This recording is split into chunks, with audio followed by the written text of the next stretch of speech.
Hola, que Dios les bendiga a todos. Semana Santa, un tiempo de meditación y de reflexión en la obra redentora de nuestro Señor Jesucristo. Les saluda hermano Morales, su pastor y amigo. Estamos en este momento para meditar en lo que significa la obra redentora de Jesús en la cruz del Calvario. La obra redentora encierra una serie de lecciones y de enseñanzas para nuestras vidas. Así que es un deleite poder acercarnos hasta donde tú te encuentres a través de los medios digitales y poder tener este tiempo de meditación y de conversación en lo que se refiere a lo que es los acontecimientos relacionados a la obra de Jesús en la cruz del Calvario. Le invitamos a compartir la transmisión y puede usted hacer la consulta o el comentario que sienta hacer en su corazón para poder juntos meditar y responder a sus inquietudes y también aprender lo que el Señor nos enseña. De manera especial en estos días, porque algunos dicen que Semana Santa eso es pagano. Para algunos todo es pagano. Estamos en un mundo pagano, pero no estamos hablando de opiniones personales. La Semana Santa es una tradición cristiana, sí, pero viene de una tradición judía. Y hay un vínculo muy directo entre la tradición judía y la tradición cristiana. ¿Cuál es? Que más que tradición, es un recordatorio de la obra redentora de Jesús para los cristianos, pero de liberación para el pueblo de Israel. O sea, son dos acontecimientos totalmente diferentes, pero hay un vínculo que los une. Hay un vínculo. La Semana Santa nos muestra el camino desde el Éxodo hacia la resurrección de Cristo. Un viaje desde las raíces de la Pascua judía hasta el triunfo de la resurrección de Cristo. Es decir, desde la Pascua judía hay un vínculo hasta la resurrección de nuestro Señor Jesucristo. Ese vínculo es la vena que une la línea explicativa del significado de la obra de redención en la cruz del Calvario. Saludamos a todos los que se están conectando a través de las redes sociales. A ver, quiero estar aquí activo también. Aquí está, gracias a Dios. Muy bien, para contestar alguna inquietud que pueda haber de entre los que están sintonizando. Primero empecemos hablando de la Pascua como tal, la Pascua judía, ¿no? Es decir, ¿qué conmemora la Pascua? ¿Y por qué se llama Pascua? Dice, las raíces de la Pascua judía. El libro del profeta Isaías muestra un pasaje bíblico en la cual la figura es la siguiente. La figura es la de un nido en la cual está pues la madre no está y están siendo los polluelos atacados por algún ave de rapiña, pero viene la madre y revolotea y protege a sus polluelos, los protege y luego viene y los cubre. La palabra en original que usa el profeta Isaías es pasaj, que es proteger desde encima, proteger de arriba. Esa es una palabra de protección. Un sustantivo de esa palabra es pasar por encima o pasar de largo. Es la palabra que se va a usar en el libro de Éxodo. ¿En qué circunstancias se usa esa palabra? Bueno, cuando el pueblo de Israel todavía era un clan, era un grupo familiar, eran pues los descendientes de los hijos de Jacob. Ellos estuvieron allí en Egipto siendo esclavizados y de pronto el Señor los llama que salgan para que le ofrezcan adoración en el desierto. Faraón se endureció y luego de las plagas que cayeron por no dejar ir al pueblo, vino la última de las plagas, que es la de la muerte de los primogénitos. El Señor dijo de una manera clara, van a matar a un cordero y van a derramar la sangre del cordero, luego van a cocinar el cordero, lo van a comer con ciertas características, con las ciertas condiciones que yo le voy a dar. Y ustedes cuando coman la carne del cordero, pues separen la sangre y con la sangre van a untar el borde de la puerta, el umbral y los dinteles de la puerta. Van a marcar para que se sepa que esa casa está bajo la sangre del cordero pascual. Dice, pascual se le llama luego, porque era el cordero del sacrificio se le llamaba. Ahora bien, efectivamente cuando sucede la plaga, el ángel de la muerte empieza a matar a los primogénitos. Pero cuando pasaba por una casa en donde estaba la marca de la sangre, el ángel de la muerte pasaba de largo. Por eso dice en el texto bíblico de Hebreos, dice, ustedes van a untar con sangre los dinteles de la puerta, el umbral de la puerta, y entonces Jehová pasaj sobre esa casa. Es decir, pasará de largo sobre esa casa. No va a tomar en cuenta esa casa, la va a salvar. Entonces, también por eso es que comúnmente la palabra pasaj y su sustantivo pesaj o pesaj es la palabra que se usa para pasar de largo. El pesaj es lo que se convierte en una fiesta judía. El pasar de largo del Señor para liberar a su pueblo.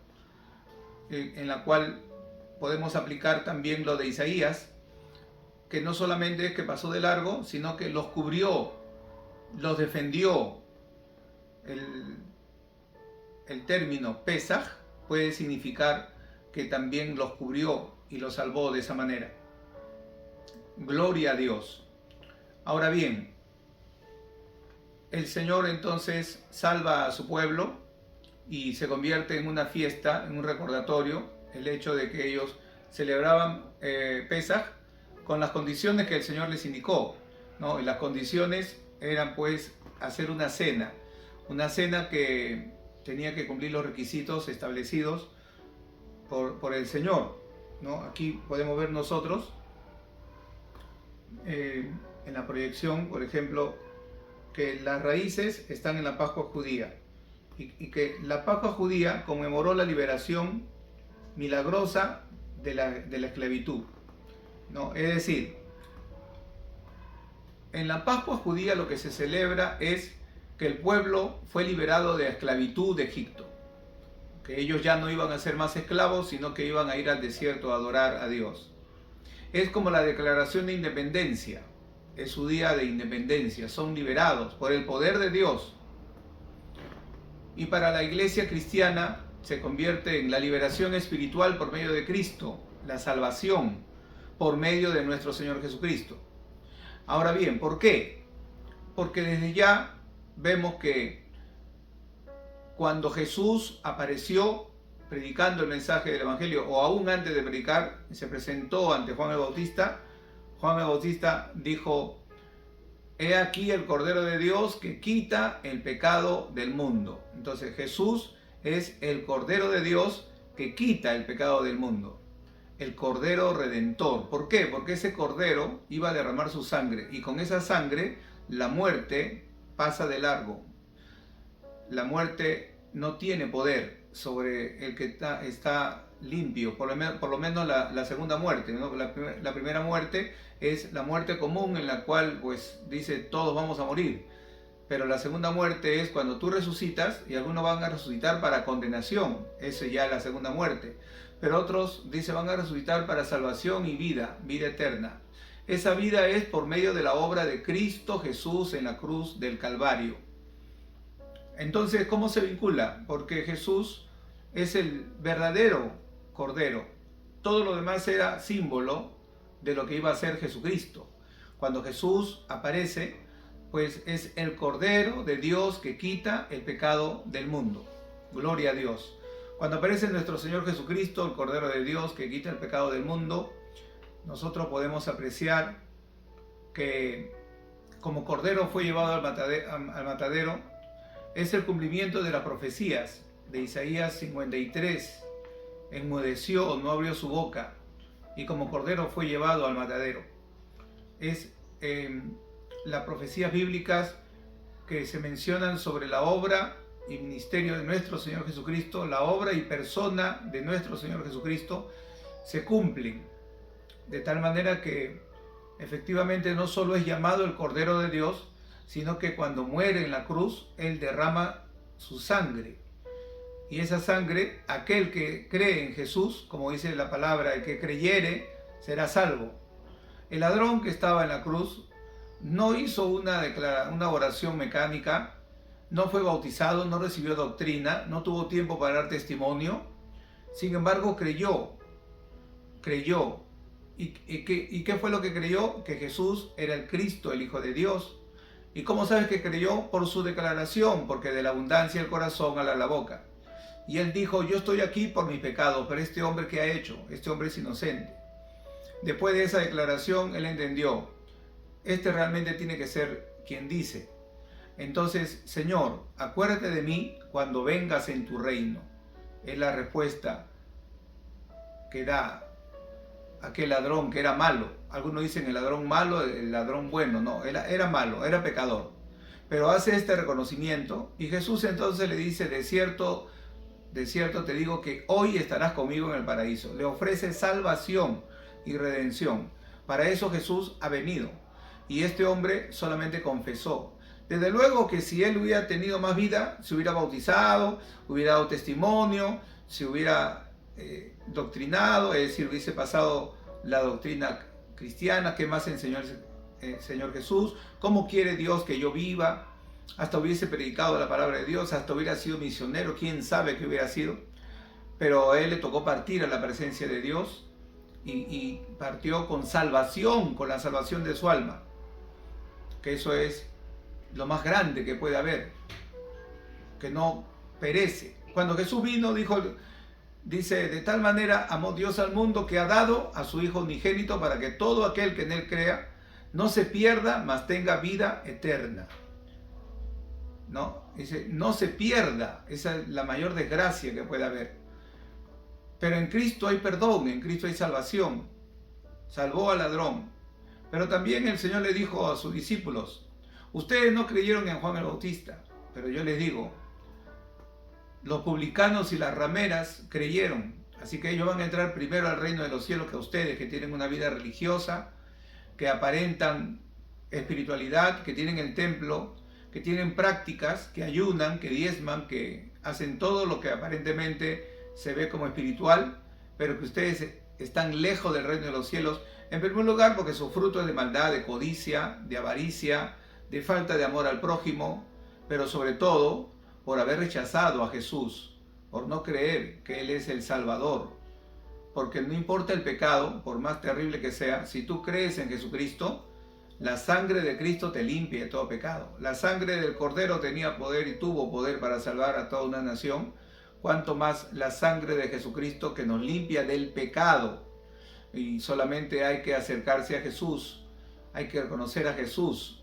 No es solamente creer en Jesús. Usted puede decir yo creo en Jesús, pero no ha tomado la decisión de seguirle, no le está siguiendo a Jesús. Es por eso el meditar en todo esto es meditar en la palabra de Dios. Porque el Señor nos ha dado una ordenanza, nos ha dicho, hagan esto en memoria de mí. Esta es una de las ordenanzas que el Señor ha dado, hagan esto en memoria de mí. Al hacer esto en memoria del Señor, está diciendo practicar la Eucaristía o lo que es la cena del Señor o la Santa Cena, el cuerpo y la sangre de Cristo, pan y vino sobre el altar. Y entonces uno recuerda la sangre derramada en la cruz y su cuerpo herido y molido por nuestras rebeliones. La sangre de Cristo nos limpia de todo pecado. Entonces la sangre redentora. Uno cuando medita en esto, lo hace cada vez que está participando de la Santa Cena o de la Eucaristía. Pero ahora estamos hablando de una fecha histórica. ¿Por qué? Porque coincidentemente Jesús murió mientras se celebraba Pesaj. O sea, murió mientras se celebraba la Pascua judía. ¿Por qué? Porque Él es el Cordero de Dios que quita el pecado del mundo. Todo lo que se hacía en el Antiguo Testamento, dice, era tipo de lo que había de venir. Entonces el Cordero es tipo de Cristo. Y se cumplió en Cristo, que es el Cordero de Dios que quita el pecado del mundo. Entonces, Jesús cumple la profecía, cumple el mensaje, cumple la palabra, y es el Cordero de Dios que derrama su sangre, que muere para darnos salvación. Entonces, hasta el día de hoy, bueno, los judíos siguen celebrando la Pascua, pero la comunidad cristiana, pues lo que hace es más bien hablar de lo que ocurrió en esa fecha que llamamos Semana Santa, que a veces puede no coincidir exactamente con la Pascua judía. ¿Por qué? Porque el calendario judío no es igual que el calendario nuestro. Ellos se rigen por un calendario que es diferente al calendario gregoriano que nosotros nos regimos. Pero la fecha es aproximada. Lo que sí se quedó claro es que la resurrección fue domingo. Es por eso que la Semana Santa a veces cae en diferente fecha, pero comienza con el domingo de Ramos, que le llaman, que es el domingo de la entrada triunfal. En la palabra de Dios nosotros podemos ver que el día domingo lo que hizo nuestro Señor Jesucristo fue entrar triunfalmente a Jerusalén.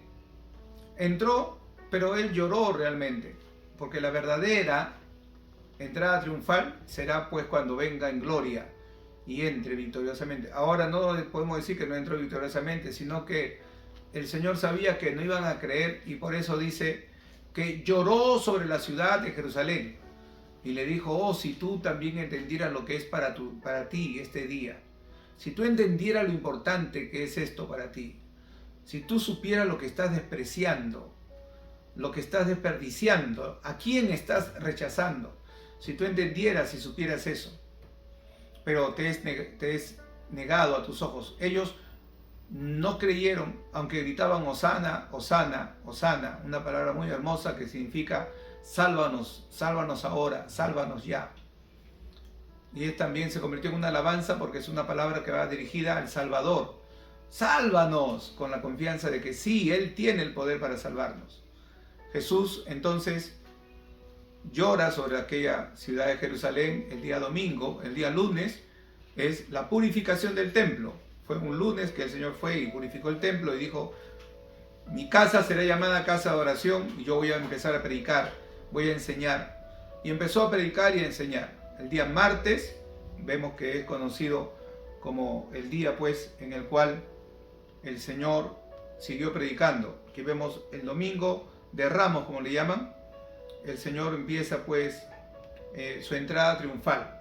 El día miércoles es el día de la traición de Judas Iscariote, quien acordó entregar a Jesús. Y por eso el día de ayer las redes invadieron ahí en Instagram y en otros sobre posts que hablaban de la traición y de Judas. Y decían muchas verdades y muchas cosas que llaman a la meditación realmente. Porque se decía, entre otras cosas, que la traición no es solamente por dinero, a veces es por comodidad, por título, por conveniencia, por una amistad no sincera, por diferentes otros motivos. Uno puede también estar desviándose. Recordemos que Judas traicionó, Pedro negó, y que recordemos que Judas no había nacido de nuevo, porque el Señor dice: uno de ustedes es diablo todavía, uno de ustedes es diablo. Eso da a entender que él nunca se convirtió de verdad, así que no es que se perdió su salvación. Algunos dicen: Judas no perdió su salvación. Claro, no la perdió porque nunca la tuvo. Entonces no puede perder lo que no tuvo, nunca la tuvo. Así que no fue salvo. Eso es lo que se entiende. Ahora, ¿y cómo el Señor lo llamó? Bueno, eso nos enseña mucho también sobre lo que es la gracia de Dios.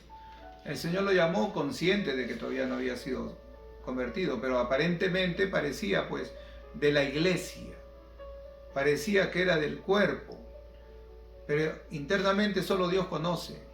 Hay algunos que pueden parecer y están, y hasta ocupar cargos, como él, era tesorero, ocupaba un cargo, pero no era nacido de nuevo, porque el Señor dice: hay un diablo entre ustedes. Y nótese, ahora a cualquiera le dicen diablo, la lengua es tan ligera que la gente habla, ese es un diablo, ese es un tal por cual. Pero cuando el Señor usa estas palabras, está hablando de que no solo era un enemigo, un adversario, alguien que piensa diferente, no, sino que era un diablo en el sentido de que todavía no se había convertido. Ahí vemos nosotros entonces al Espíritu de Dios obrando, tratando, para que nosotros comprendamos que el amor y la gracia de Dios se manifiestan de manera abundante. Jesús, entonces, el día jueves, como hemos visto ya el día de ayer, fue el día de la última cena, el día en el cual Judas pues consuma su traición. En la última cena hay una serie de enseñanzas extraordinarias. En la última cena nosotros podemos apreciar las palabras del Señor. El apóstol Juan estaba sentado a su mano derecha y se entiende que Judas estaba sentado a su mano izquierda. ¿Por qué? Porque vemos nosotros que dice que Juan estaba recostado en el pecho del Señor, lo cual es como que tenerlo abrazado. También dice que le dio de comer a Judas en la boca, lo cual implica que estaba cerca de él. También por la forma de la mesa, que no era recta, sino que tenía así una forma de C o de U, pero la letra C, un lado, el otro lado largo y el otro lado recto, implica que había alguien al frente, que se entiende que era Pedro, porque cuando le lavaron los pies a Pedro, el Señor cuando le lavó los pies a Pedro, dice, habiéndole lavado a los demás, dando a entender, ¿no? Dice, a mí no me lavarás como a ellos. Sí, Pedro parece que era el último, lo cual implica que Pedro estaba frente a Juan. Y según el relato bíblico, Pedro le pregunta a Juan, ¿de quién está hablando? Dile de quién está hablando. Y Juan le preguntó, Señor, ¿de quién estás hablando? Dice, te voy a decir de quién estoy hablando. Al que le diere de comer en su boca, él es. Y tomó el bocado y se lo dio a Judas. Entonces no va a estirarse o pararse para irse a otro lugar. Estaba ahí cerca. Y dicen que era el lugar de honor, una muestra de amor. Pero dice que con el bocado, Satanás entró en Judas. Porque hay un grado de maldad que si tú lo permites, es como que el diablo se mete. ¿Se metió porque el Señor se lo metió? No, sino porque el Señor le mostró tanto amor que rechazar ese amor ya hace que el diablo se meta. El Señor, cuando le da de comer en la boca, está queriendo decir, tú eres mi invitado de honor y yo te amo. Y él en su mente habrá dicho, bueno, ya tomé mi decisión, no fastidies, yo igual te voy a traicionar, y el diablo se metió. Y entonces el Señor le dijo, lo que vas a hacer, hazlo más rápido. Ya le faltó el respeto al Señor, a punto que el Señor le dice de frente, hazlo rápido. Y como se lo decía solo a él y estaba cerca, los demás no escucharon. Y como los demás no escucharon, entonces se preguntaron. Y por eso se entiende que Pedro estaba al frente y le dice a Juan, ¿de quién está hablando? Dice, de Judas. Dice, ¿de quién? Y dice la palabra de Dios que nadie entendió de quién estaba hablando. El único que entendió fue Juan, porque el Señor le preguntó directamente, pero él estaba en un lugar en donde no podía compartírselo a nadie. Ahora bien, él es el único que también dice que Judas era ladrón, lo cual es como que los demás ni cuenta se daban. Algunos llegaron a decir, ¿y a dónde va? Ah, seguramente le han mandado a comprar porque tiene la bolsa. O de repente va a repartir a los pobres. ¿Sí? La gente pensó lo correcto, pensó, seguramente ha ido a comprar. Jesús ya había dicho, uno de ustedes me va a traicionar. Y todos decían, ¿seré yo, Señor? Y luego se miraban entre ellos y para no quedar mal, ¿seré yo? Y se preocuparon, no se preocuparon, este debe ser. No, sino que ellos decían, ¿seré yo? Y Judas, por seguir, digamos que como una especie de rito, él dijo, ¿seré yo, Señor? Sí, eres tú. Tú lo has dicho, tú eres. Y como nadie estaba escuchando, él se puso la cara dura y miró, y como nadie escuchó, dio muchas señales de dureza de corazón, porque allí pudo haber caído arrepentido y haber dicho: Señor, ten misericordia de mí, ayúdame, yo no quiero hacer esto. Pero lo hizo, porque lo había decidido, y fue y entregó al Señor. Al hacer esto, pues él tal vez esperaba que Jesús sacara su fuerza, su poder, y él sacar beneficio, pero al ver que Jesús no hizo nada, él dijo: he entregado sangre inocente. ¿Por qué? Porque yo sé que él no ha hecho nada y él no merece esto. A pesar de que Judas era malo y que era ladrón, él decía: no, Jesús es una buena persona. Pero no se trata de pensar en que es buena persona, sino si tú lo reconoces realmente como tu Señor, tu Salvador, si crees en Él como Redentor. Alabado sea el nombre de Jesús. Ahora bien, ahí nosotros encontramos que el amor de Dios se manifestó hasta el último momento. Pero luego llega el viernes, el día viernes como hoy, ¿no? El día de la crucifixión, en la cual nosotros vemos que el amor de Dios se manifiesta aún desde la cruz. Aquellas 7 palabras famosas mencionadas por Jesús se dieron en estas circunstancias, ¿no? La palabra del perdón, cuando el Señor dice: Padre, perdónalos porque no saben lo que hacen, ¿no? Jesús ora por sus verdugos, pide perdón antes del juicio. Jesús enseñando a tener compasión y misericordia de los que pudo haber destruido, pero no podía destruirlos. ¿Por qué? Porque Él vino a redimirnos. Entonces su sangre tenía que ser derramada para perdón de los pecados. Y ahí vemos nosotros el hecho de la cruz, el hecho de la crucifixión, cuando dice: Padre, perdónalos porque no saben lo que hacen. Esa es una palabra de perdón dada desde la cruz de Calvario. Luego podemos encontrar también una palabra de salvación cuando dice: de cierto te digo que hoy estarás conmigo en el paraíso. Como mencionamos anteriormente, Jesús está salvando a un hombre que era ladrón. Jesús lo está salvando. Este hombre está obteniendo la salvación de Dios. Salvación inmediata del ladrón arrepentido. Salvación inmediata por haber confesado a Jesucristo como su Señor, aunque no haya dicho: yo te recibo y te confieso como mi Señor y mi Salvador. No es de la lengua para afuera, porque muchos lo han dicho, y a la hora de la verdad su Señor es otro. Jesús no es su Señor. Su Salvador es otro. Jesús no es su Salvador. No se está apoyando en Jesús. No se está apoyando en Jesús. Miren, le digo en el nombre del Señor, el día que suene la trompeta, ¿no? Los muertos en Cristo resucitarán primero. La iglesia ya no va a ser juzgada, porque la iglesia es juzgada en la cruz del Calvario. Pero el Señor va a recompensar a cada uno según sea su obra. Pero muchos no van a resucitar para irse con el Señor. Van a morir y van a resucitar para la muerte segunda. Es decir, van a ser condenados. Y algunos dirán: Señor, pero si yo hice milagros en tu nombre. Señor, pero si yo he hecho cosas tremendas. Y el Señor le dirá: mira, nunca te conocí. Es como a Judas: nunca te conocí. En el mundo espiritual tú nunca fuiste nadie. El altar está vacío de tu nombre. Tu voz no se conoce. Aquí en el altar tu voz no se conoce. Tú habrás sido muy religioso, pero eras hipócrita. Acuérdense el rico y Lázaro. Ahí está Lázaro, es conocido. Hasta Lázaro su nombre se le menciona. Yo siempre me pregunto: ¿por qué, si la Biblia dice: no he visto justo desamparado ni tu descendencia que mendigue pan? ¿Por qué entonces está Lázaro ahí mendigando que caiga una migaja de la mesa del rico? ¿Por qué Dios permite? Bueno, a veces no hay respuesta. A veces no se entiende. Pero yo entendí que tal vez él estaba sufriendo las consecuencias de su pecado. Tal vez él efectivamente había estado lejos de Dios, pero ahora está reconciliado.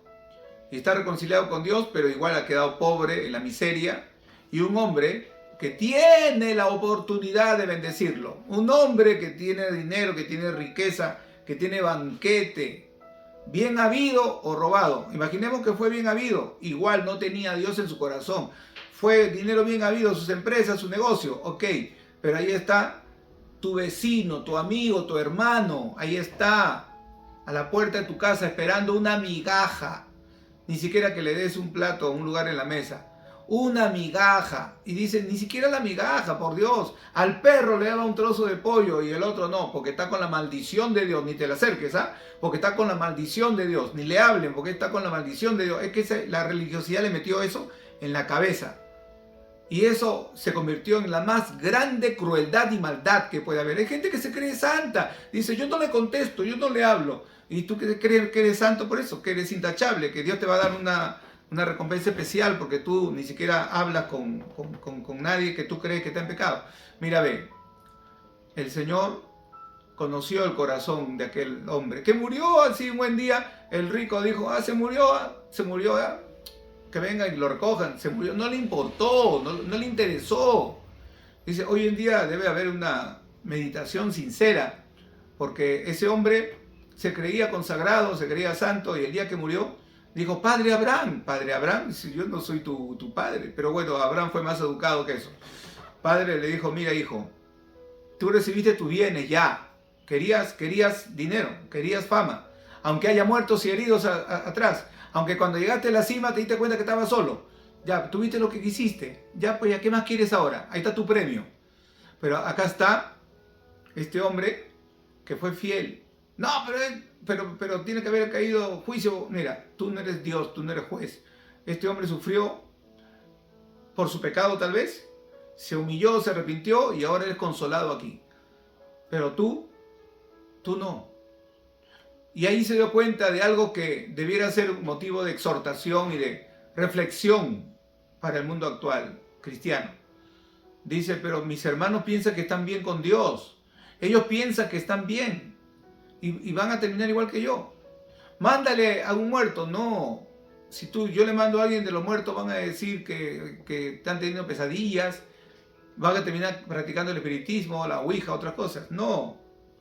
A Moisés y a los profetas tienen. Ahí tienen la palabra de Dios, que la estudien, que vean. Ahí dice bien claro, hay que tener amor, hay que tener misericordia. Misericordia quiero y no sacrificio, dijo el Señor. ¿No? Allá tú darás cuenta a Dios. Yo estoy seguro que ellos dirán, no, tú darás cuenta a Dios. Bendito sea el Señor. Imagínense que un día el pobre Lázaro le haya dicho, no puedes un poquito de comida. Dice, estás así por tu pecado. A Dios darán cuenta. Si él se atrevía a decirle eso, que yo voy a dar cuenta, oye, que te has creído miserable, sáquenlo a este de mi vista, no quiero ni verlo. ¿Qué voy a dar cuenta? Tú vas a dar cuenta, mira, mi Dios me ha bendecido. Yo estoy con la bendición de Dios. A ti, en cambio, mira, el juicio te ha caído y tú vas a venir a enseñarme a mí. Eso era lo que decían los fariseos, ¿se acuerdan? Con el ciego dice, tú naciste en maldición y vas a venir a enseñarnos. Yo estoy consagrado desde niño. Ese orgullo va a ser la perdición de muchas personas. Pero la esencia está en que aquel pobre se salvó y aquel rico se perdió. Entonces, aquel ladrón en la cruz se salvó. Sin embargo, hasta el sumo sacerdote vino y en vez de creer en Jesús se burló. ¿Ya ves? ¿Para qué te metes con nosotros? ¿Ya ves? ¿Dónde está pues tu Dios? Y aún el pueblo, cuando escucharon, dice, Elí, Elí, lama sabactani. Cualquier cosa que el Señor decía, ¿qué está hablando? ¿Qué está hablando? ¿Qué está hablando? ¿Qué está hablando? Jesús dijo, Elí, Elí, Dios mío, ¿por qué me has desamparado? Dice, ¿qué quiere? ¿Está llamando a Elías? A ver, espérate, vamos a esperar a ver qué pasa. Si viene Elías, ya pues ahí le creo. ¿Le creo? Dice, el Señor dijo, Elí, Elí, lama sabactani, y dijeron, yo pensé que iba a venir Elías. Este es un mentiroso, que se muera ya. Déjalo que se muera. Ya. Ese es el mensaje de la cruz. ¿Estás tú bajo la cruz de Cristo? ¿Eres hijo de Dios? Predicas. Nicodemo también predicaba. Y el Señor le dijo, tú eres maestro y no has entendido lo que te estoy hablando, que de tal manera amó Dios al mundo que ha dado a su Hijo unigénito para que todo aquel que en él crea no se pierda. Así que esa palabra de salvación se extiende hasta el día de hoy. Dios quiere salvar. Y no solamente quiere salvar al que está en el mundo, sino al que está perdido dentro de la religión. Jesús también vio a su madre María y no le dijo mamá, le dijo mujer.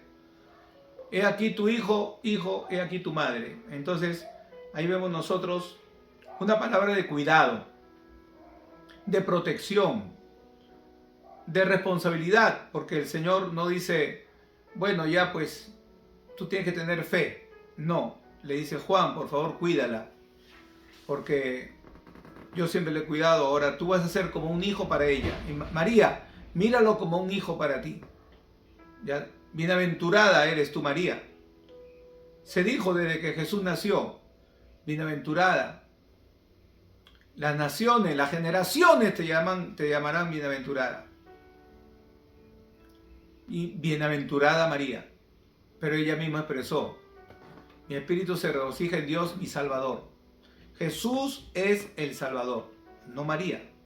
Ahora bien, desde ese momento dice que Juan cuidó de ella. Y también luego viene Elí, Elí, lama sabactani, Dios mío, ¿por qué me has desamparado? Una palabra de abandono, en la cual el Señor expresa el peso del pecado sobre él. El amor fue tan grande, pero el llevar el peso del pecado es realmente algo que no tiene descripción, porque él viene de la comunión con el Padre, de una perfecta santidad, que aunque fue tentado en todo, no se manchó con el pecado, pero ahora él va a tomar el lugar del pecador, no por él.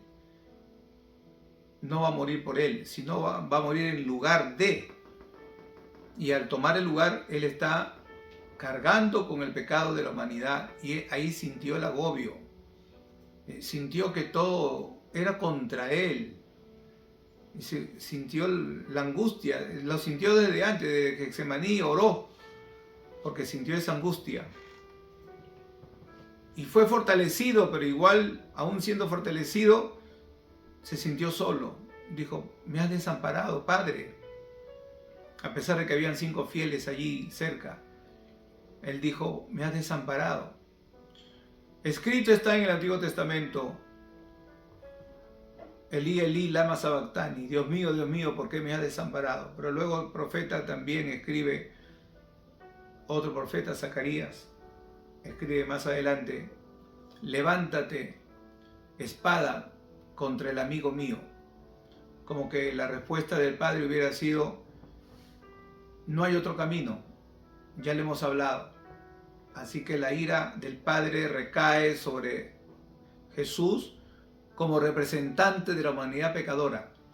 Es decir, ahí viene lo que en términos teológicos se conoce como la imputación del pecado. Es decir, en ese momento no es Jesús, sino es el representante de la humanidad, muriendo por los pecados de la humanidad. Pero cuando Él muere, derrama sangre pura, limpia, sin mancha. Entonces hay una apelación. Jesús va con esa sangre y la presenta al Padre. Acá está la sangre que redime al hombre. La paga del pecado es muerte. Acá está la sangre por el pecado. Pero esta sangre es pura, limpia, sin mancha, la única sangre que calificaba. Y si, ¿cómo la conseguiste? Di mi vida. Pero tú eres inocente. Sí, ahora. ¿No? Entonces, no solamente alcanza perdón, sino que hay galardón. Porque todo aquel que cree en Cristo, así como Jesús se vistió de nuestros pecados, Cristo nos viste de su santidad. De tal manera que cuando alguien recibe a Cristo como su Señor, su Salvador, cree en Cristo, ya el Padre, así como cuando vio a Jesús y vio al hombre pecador, o al hombre que representaba a la humanidad pecadora, ahora cuando ve a un hombre que reconoce a Jesucristo, ve a su Hijo amado, limpio, puro, sin mancha. No por ti ni por mí, sino por la justicia de Cristo.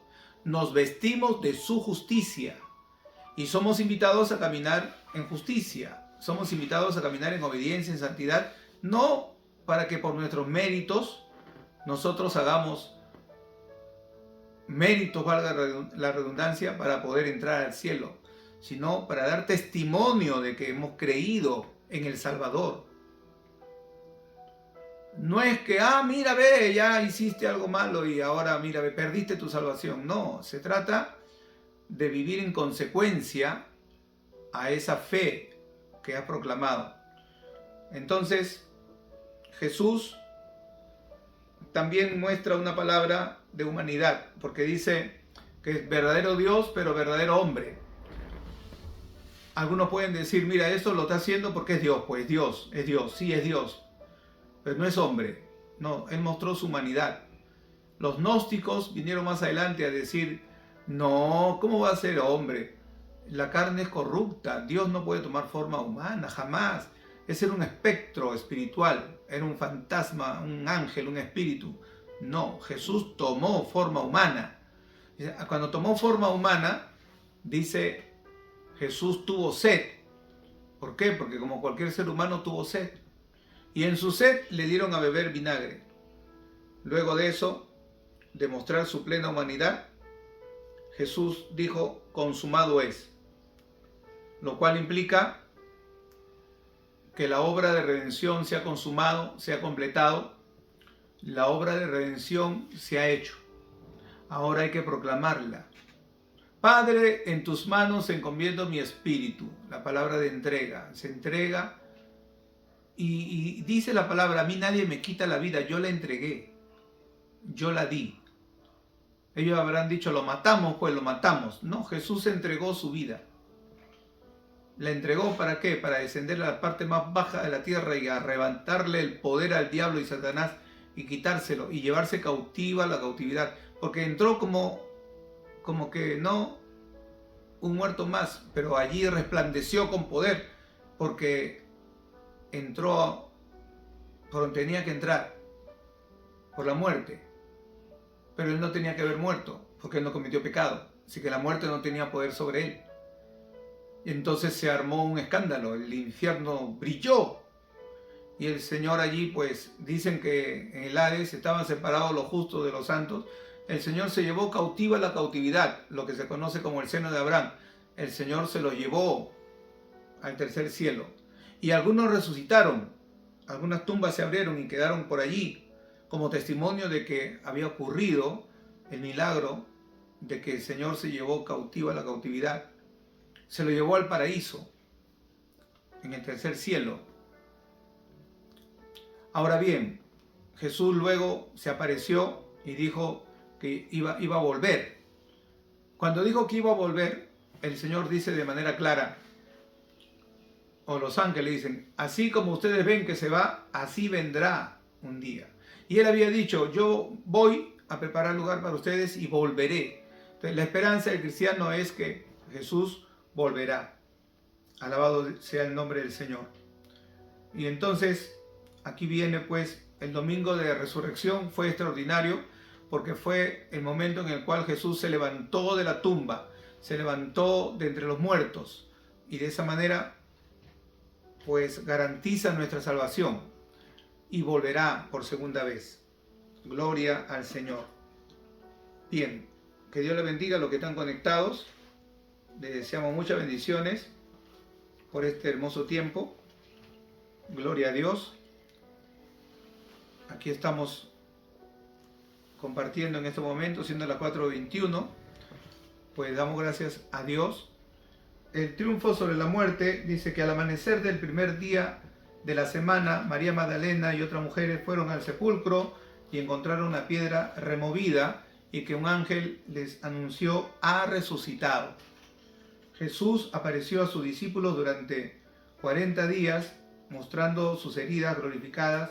Su resurrección confirmó su divinidad y abrió el camino a la vida eterna para quienes creen en Él. ¿No? Ahí vemos entonces el significado profundo de la Pascua, ¿no? Del Cordero Pascual, que era una ceremonia ritual que nosotros vemos que se hacía en el pueblo de Israel, pero ese Cordero representaba, o de manera tipológica hablaba de Jesucristo. Es también la Eucaristía, que Jesús dijo, hagan esto en memoria de mí, nos permite anunciar que Jesús murió por nuestros pecados, ¿no? De esa manera el sacrificio de Cristo demuestra el amor incondicional de Dios para nosotros. La resurrección nos muestra la victoria sobre la muerte. Nadie ha tenido el poder mostrado por nuestro Señor Jesucristo. Y la paz es que en la cruz hay reconciliación entre Dios y el hombre. Hay reconciliación entre Dios y la humanidad perdida en el pecado. Es decir, que en Jesús tenemos la oportunidad de reconciliarnos con el Padre, de reconciliarnos con Dios Padre.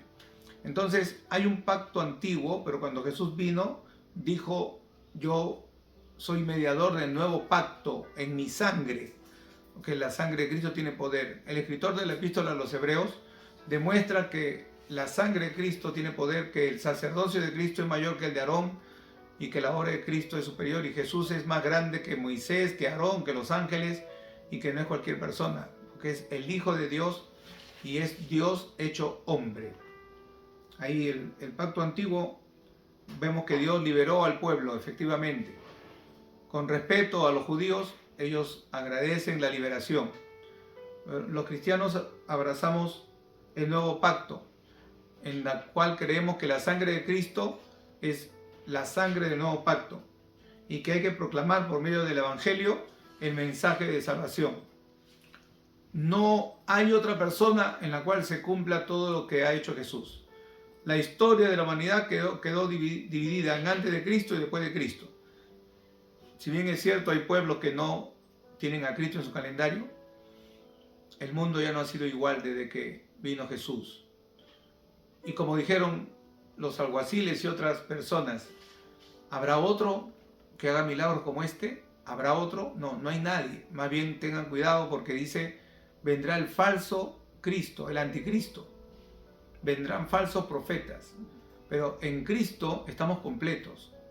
En Él habita corporalmente la plenitud de la deidad. Así que reconozcamos a Cristo, acerquémonos a Cristo. De manera especial en este día, meditemos en la obra redentora de Jesús. Que no sea un día más, sino que sea un momento especial. Para el creyente, igual cada vez que participa, no solamente de la Eucaristía o de la Cena del Señor, sino que cuando lee la Biblia o canta, igual está meditando, agradeciendo al Padre, agradeciendo a Cristo por su obra redentora, para poder vivir en el poder del Espíritu Santo y dando testimonio en este mundo de que Jesús es nuestro Salvador y es nuestro Redentor. Sí, algunos a veces, hablando de la venida de Cristo, dicen: no, nunca existió, no vino. Otros dicen: bueno, pues habrá venido, pero en otra fecha. No, en el fondo hay un deseo de opacar. Bueno, aquí tenemos la fecha que es exacta. Dice: Jesús no dijo que celebráramos, bueno, sí nos dijo, hagan esto en memoria de mí. Pero claro, eso en la cena del Señor. Pero esto es un acontecimiento histórico, real. Está marcado en el calendario. Así que es real. Si Jesús murió y resucitó, hay una responsabilidad. No hay excusa. Si decimos que todo es mentira, ¿estás diciendo que Jesús es mentiroso? ¿Que Jesús era un loco? Hay pruebas de que Él no era ningún mentiroso, ningún loco. Pero las evidencias son de que Él es quien decía ser, el Hijo de Dios, el Salvador, el Redentor. Y si Él es todo eso, pregunta: ¿lo tienes en tu corazón? ¿Has creído en Él? ¿Lo has recibido? Hazlo, porque ahí está nuestra salvación. Ahí está nuestra oportunidad. Jesús es nuestro Salvador, es nuestro Redentor. No, que no sea solo por Semana Santa, un recogimiento, una meditación por Semana Santa, sino que sea parte de tu vida, porque Él es el camino, la verdad y la vida. Y Él resucitó de entre los muertos y damos gloria a Dios. No está aquí, dijo aquella mujer, ha resucitado en los ángeles. No está aquí, no está en la tumba, no está muerto. Aleluya, ha resucitado. Así que también tenemos el culto de resurrección en algunas iglesias, en otros pues alguna prédica igual, pero igual ahora mismo tú puedes leer tu Biblia y puedes encontrarte con todas estas verdades que son profundas y que son de edificación para cada uno de nosotros. A ti, hermano, amigo, que me estás escuchando, tú también atraviesas un momento en el cual te sientes solo, en la cual te han traicionado, en la cual estás desorientado. Piensa en la obra de Cristo, en el amor de Jesús, en el sacrificio de Jesús. No hay nada ni nadie que haya mostrado tanto amor y que tenga tanto poder como Jesús. Meditemos en esta obra de redención, sabiendo que Él tiene todo el poder para bendecirnos. Gloria al Señor. Bien, que Dios bendiga a todos los que se han conectado a través de estos medios. Le deseamos muchas bendiciones. Saludamos a Isabel Farfán, 3 veces santo, gloria a Dios. Juan, el discípulo amado, recostado al lado del Señor. Maravilloso es el Señor. Gloria a Dios. Aquí algunos comentarios dicen: la discriminación denominacional existe para condenación de los religiosos. Sí, eso es lamentable y hay oportunidad de arrepentimiento si vienen a la cruz del Calvario para conocer la verdad de Dios. Mi alma alaba a Dios. Dios le bendiga, hermana Gabriela, la hermana Luz América, hermana Valerie, que Dios te bendiga. Hermana Isabel, Dios le bendiga. Hermano Alfredo también, que Dios le bendiga, porque sin Él nada somos en el mundo. Así que un abrazo en el amor del Señor. Ya estaremos compartiendo en otra oportunidad. Vamos a seguir edificándonos juntos con la preciosa palabra de Dios. Alabado sea el nombre del Señor. Visítanos en Girón Los Andes 510, Independencia, y en nuestras iglesias, que ya están en las redes, la dirección, y estaremos compartiéndola también abiertamente, no la tengo a la mano. Este domingo tenemos también domingo de resurrección, en la mañana, un tiempo de oración de las 5 de la mañana, y también en la escuela dominical, en donde en cada iglesia estaremos anunciando. Así que muchas bendiciones para todos, para cada familia. Que Dios les bendiga a todos.